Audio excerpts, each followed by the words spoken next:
Paz, Senhor, saudar todos os internautas e aqueles que costumam assistir os nossos vídeos também.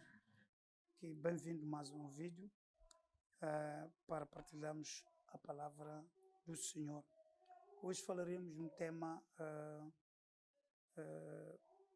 que diz a prenunciação do nascimento do Salvador. Portanto, vamos falar da prenunciação, a prenunciação do nascimento do Salvador. Isto é no livro de Mateus. No livro de texto que vamos usar é Mateus, capítulo 1, versículos 18 a 25. Na própria Bíblia que estou a usar aqui, está o nascimento de Jesus Cristo. Portanto, prenunciação.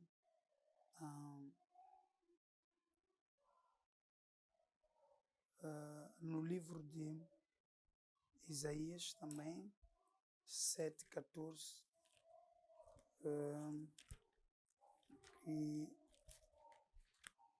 que é a primeira parte da informação de tal pronunciação, que é o capítulo 7:14, diz: portanto, o mesmo Senhor vos dará um sinal, eis que uma virgem conceberá e dará à luz um filho, e será o seu nome Emanuel.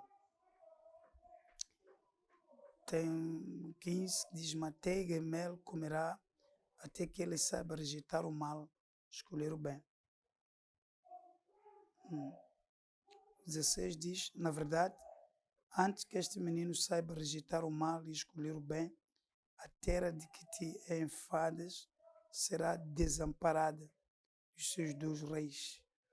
Mas o Senhor fará vir sobre ti, sobre o teu povo, sobre a casa de teu pai, pelo rei de Assíria, dias tais quais nunca vieram, desde o dia em que Efraim se separou de Judá. Porque há de acontecer que naquele dia assobiará o Senhor as moscas que há no extremo dos rios do Egito e as abelhas que andam na terra da Síria. Temos aqui a pronunciação do nascimento de Cristo, aqui em Isaías 7, lemos de 14 a 18, mas já em Mateus capítulo 1, versículo 18, o cumprimento da profecia. Ora, o nascimento de Jesus Cristo, vamos ler o Mateus 1, 18. Ora, o nascimento de Jesus Cristo foi assim: estando Maria, sua mãe, desposada com José, antes de se juntarem, achou-se ter concebido do Espírito Santo. Então, José, seu marido, como era justo e não queria infamar, intentou deixá-la secretamente. E projetando ele isso, eis que em sonho lhe apareceu um anjo do Senhor, dizendo: José, filho de Davi, não temas receber a Maria, tua mulher, porque o que nela está gerado é do Espírito Santo. E ela dará à luz um filho e lhe porá o nome de Jesus, porque ele salvará o seu povo de seus pecados.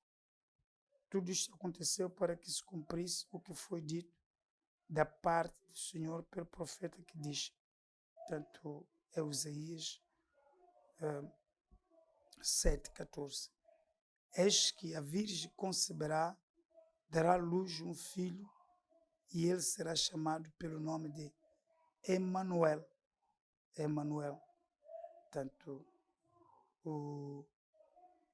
o Deus conosco, neste caso traduzido, Deus conosco. 24. José, despertando do sonho, fez como o anjo do Senhor lhe ordenara, recebeu a sua mulher.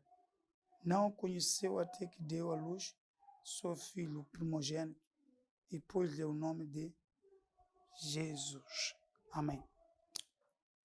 No livro de Isaías, que estávamos a ler, de 1 a 18, vemos a profecia dada por Deus. E aqui neste livro de Mateus, o acontecimento desta profecia, o cumprimento desta profecia, principalmente no versículo 23, aqui de Mateus 1, 23, diz: Eis que a Virgem conceberá e dará à luz um filho, e ele será chamado pelo nome de Emanuel. Traduzido é Deus conosco. E eu falo desta pronunciação do nascimento do Salvador porque alguns grupos, na verdade, andam por aí declarando que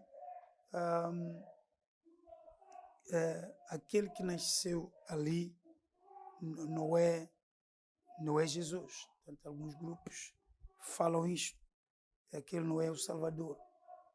Não sei se por estas e outras informações os próprios judeus, que é aquele que rejeitaram o Messias, testemunham que aquele não é o Messias relatado pela Escritura. Temos muitas informações na Bíblia acerca das profecias messiânicas.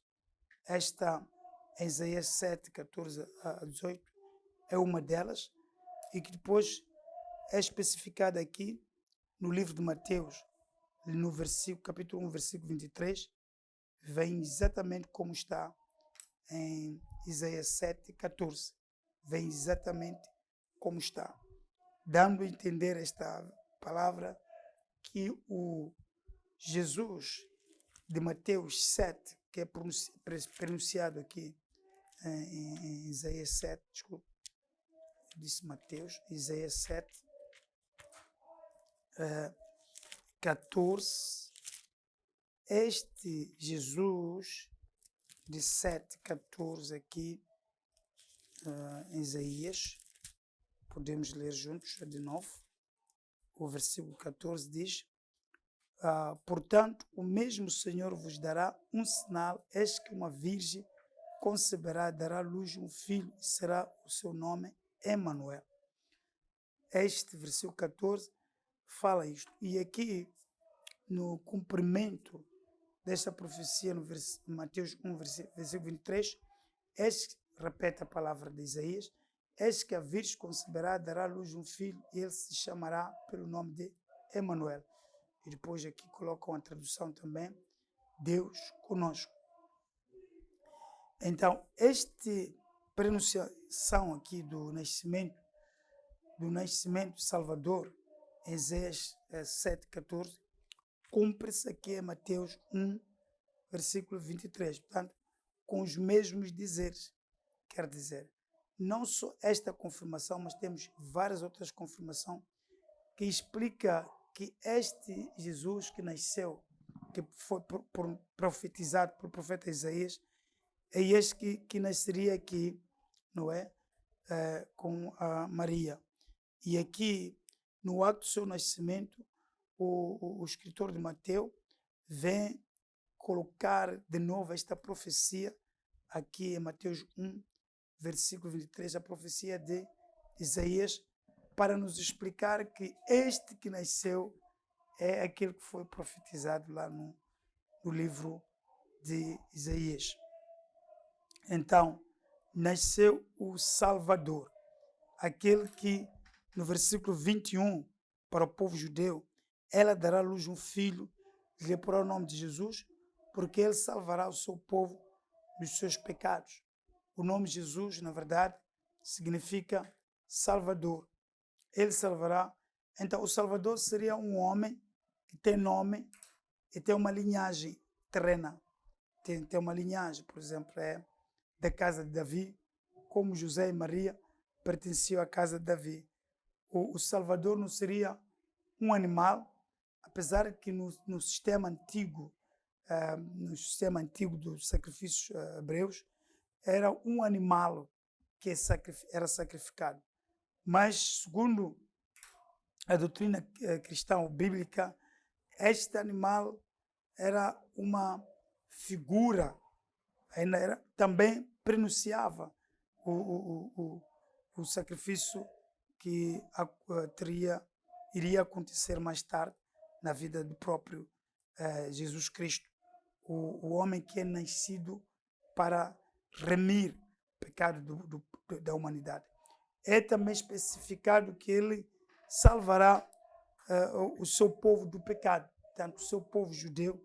Na carne, Jesus Cristo é judeu, e realmente ele também, a salvação que Jesus iria cumprir, não só faria salvação para a sua raça judaica, os judeus, na verdade, mas também salvaria o resto do mundo.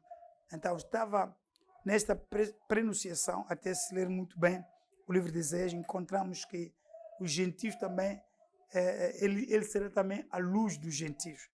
O mesmo menino, ou Jesus que vai nascer, será a luz dos gentios. Portanto, desde a antiguidade, Deus já tinha colocado, na sua onisciência, tinha colocado a ideia de que a salvação seria completa. Portanto, seria não só para os judeus, mas também para todo o resto do mundo, aqueles que depositar uma genuína fé em Jesus Cristo, seria salvo. Então, Jesus Cristo não veio só para os judeus. Jesus Cristo, apesar de ter nascido como judeu, não é, em Belém, não significa que a salvação está restringida simplesmente aos judeus, mas ela é abrangente. A salvação era para todos. Então, não precisam de Jesus, mas precisam de aceitar os seus ancestrais para serem salvos. Existem nações que ainda estão nesta cegueira espiritual, acreditam que a salvação só pode ocorrer dentro de nações como o Egito, por exemplo. A salvação só pode ocorrer quando os deuses do Egito, então eles salvaram o seu povo. Os deuses do Egito podem salvar o Egito. Esta é a mentalidade que eles têm. Os deuses, por exemplo, da França podem salvar a França e por aí adiante. Mas a Bíblia, este livro sagrado, nos mostra que é um Salvador só. Se nós formos a ler o livro de Atos, capítulo 4, versículo 12, encontramos uma informação muito profunda aqui. Versículo 12, 4:12 diz: e em nenhum outro há salvação, porque também debaixo do céu nenhum outro nome há dado entre os homens pela qual devamos ser salvos. Esse nome aqui que se fala é o nome que nós encontramos aqui em Mateus 1, versículo 21. Ela dará à luz um filho e lhe porá o nome de Jesus. E aqui o apóstolo Pedro não colocou o nome, mas diz que em nenhum outro nome há salvação, porque nenhum outro nome há dado entre os homens pelo qual devamos ser salvos.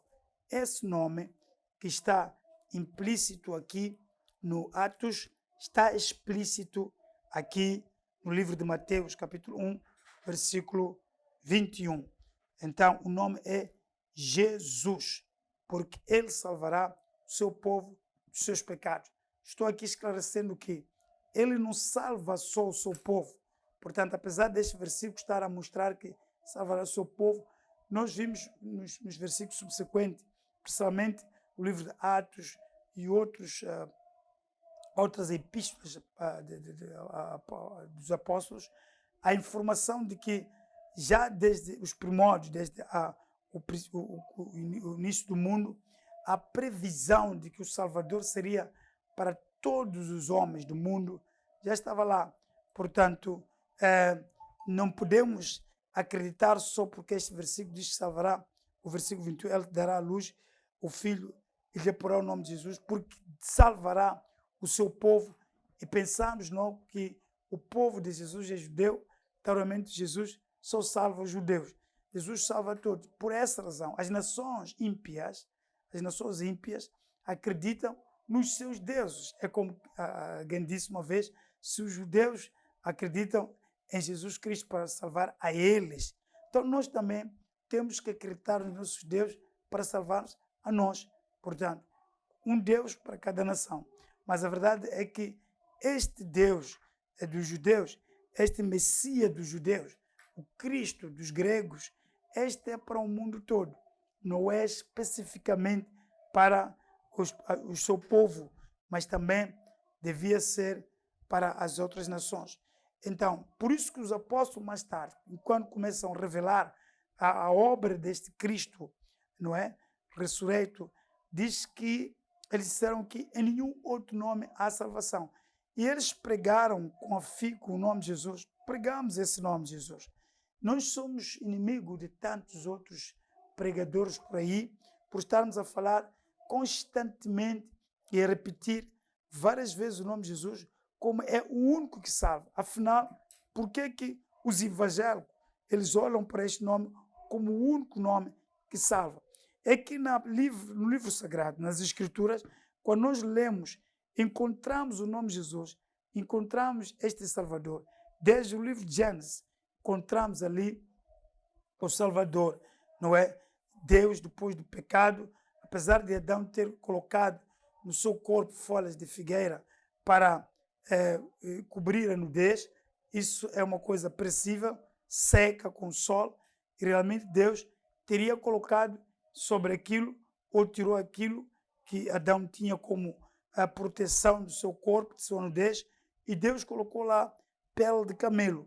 Claro, matou um animal, pele de animal, de ovelha, aliás, matou um animal e cobriu a nudez de Adão e Eva com pele de animal. Uma coisa mais consistente do que folhas de figueira. Então, realmente, o que Deus estava a querer dizer é que o pecado, o que pode remir o homem pecador, é uma outra vida. Tanto mais tarde o escritor de Hebreu diz que sem derramamento do sangue não há remissão. Então, queremos reiterar aqui que a salvação em Jesus Cristo, ela é abrangente. A salvação não é para só o seu povo judeu, mas é para tantos outros que não são judeus. Estou a dizer o resto do mundo. A salvação é também para o resto do mundo.